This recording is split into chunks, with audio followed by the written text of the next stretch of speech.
Golf coverage with Sports Money resumes with the Travelers Championship coming off a big Father's Day and a U.S. Open.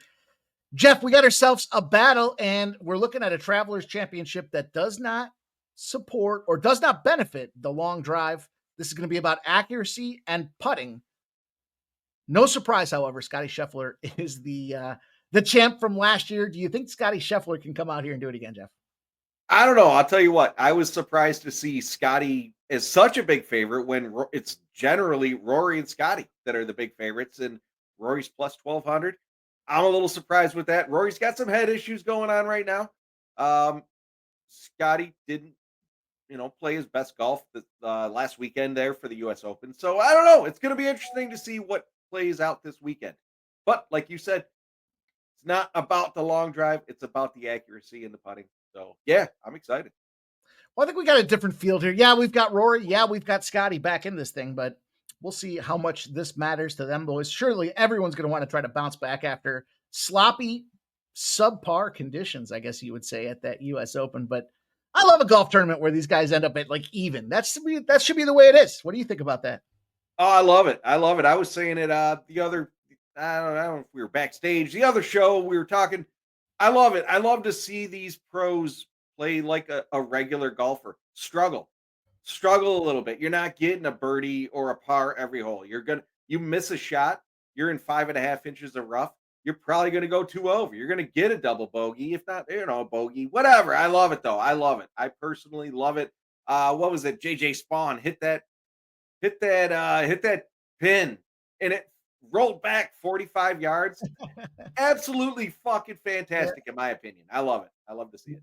If you're a golfer, we've all been there. Lots of water on the course as well. But hey, you know what? They're back up here in the Northeast. We've got Cromwell, Connecticut with, summer-like golf conditions here. We're going to see some 75 to 80 degree weather. Minimal wind. Should be optimum conditions. We'll see if the rain can hold out. But TPC River Highlands, Jeff, let's talk about it here. We're going to get right in. We've got ourselves top 20s, top 10s. Top fives, first round leaders, and outright. So without further ado, let's kick it off. Talk to us about your path to victory here. Start us off with your top 20s and your top 10s. All right. I'm going to roll with Siwoo Kim, who hasn't been too impressive lately, but top 20, Siwoo Kim at plus 150. Not a huge juiced up spot for him here. I think he's going to fare well in this tournament. The other one I got is Daniel Berger at plus 140. I think he's a viable spot here. I wouldn't be surprised if he comes in the top 10, but I did roll Siwoo Kim plus 150, top 20, and Daniel Berger at plus 140. I did jump in on the top 10 with Patrick Cantlay at plus 225. Now, shop this one around because I saw it a lot lower at some other books.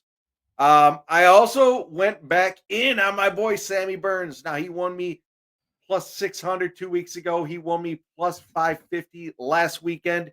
I got Sam Burns top 10 at plus 350 this weekend. I think again he's been firing hot.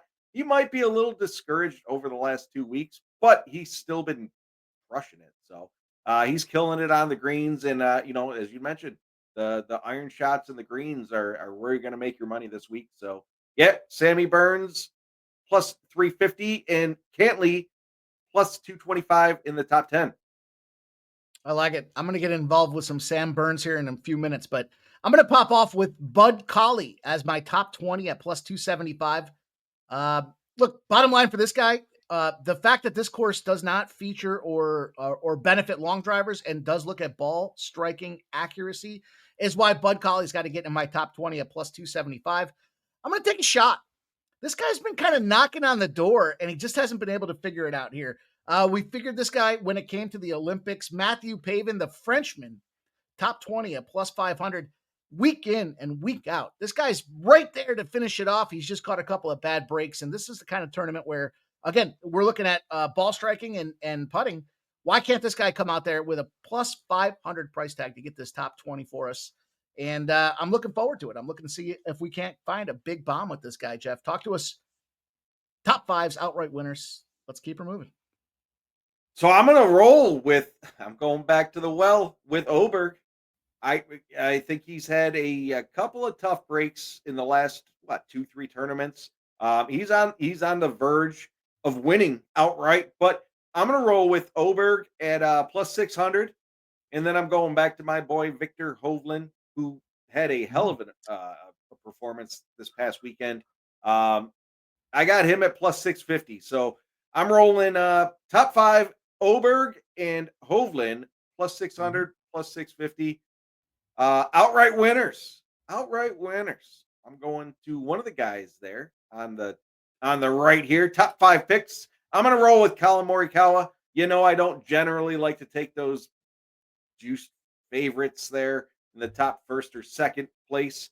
Uh Morikawa, I've been a little disappointed in his play, but he has been turning it around. I rolled with him at plus 1600. And then I took a shot at Tommy Fleetwood at plus 3,300, 33 to 1.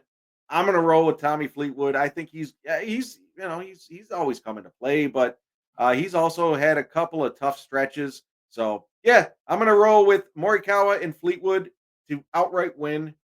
Let's go. Yeah, I told you I was going to get involved with Sam Burns. Sam Burns is going to be part of my top 5 here. Tough break out there at Oakmont the other day, and probably should have gotten some relief. That thing, I mean, that was ankle deep water in some spots on that golf course. But he loves TPC courses. The last couple of years, he's been a top 5 scorer, and I don't think this price tag's right here at plus 700 for Sammy Burns to get in the top 5. I've got a couple first rounders. I'm going to go with my 3-pack here. Bud Colley, first round leader, 50 to 1. I've got Matthew Pavin, 80 to 1 for the first round leader. I'm going to go to Sammy Burns at 35 to 1. And then my outrights, I'm going to take Sam Burns 30 to 1. Like what you're talking about there. I'm going to take the big shot at 250 to 1 on Matthew Pavin as well. Yeah, it's a long shot if the price tag warrants it. I think it's a situation where, again, this guy's been knocking on the doorstep. Maybe he can pass Scotty Scheffler. And you mentioned Rory with some of these head games that's going on out there, the driver issues that he's been plagued with out there. Field should be open this week. I think we want to get around that big favorite in Scotty Scheffler and try to close it out with a couple of big prices. So tell them what's going on and where they can find you, Jeff. You can find me at XMMA Jeff 19.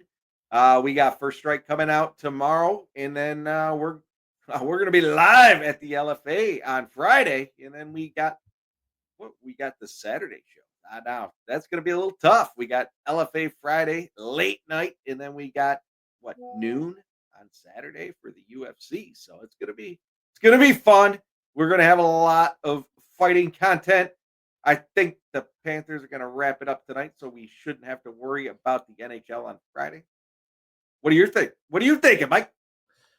We're rolling. We got a lot of things happening here. Make sure you follow us over on the Instagram channel, Sports Money Network. We're rolling plays of the day over there. Got a big casher today, and you can certainly look forward to the UFC playbook coming out here shortly. We'll be rolling, as you mentioned, First Strike, and we got a big weekend of combat sports. So appreciate everybody watching. Smack that thumbs up button and drop a comment with your favorite golfer for this weekend's tournament. Appreciate everybody tuning in, and we'll see you guys soon.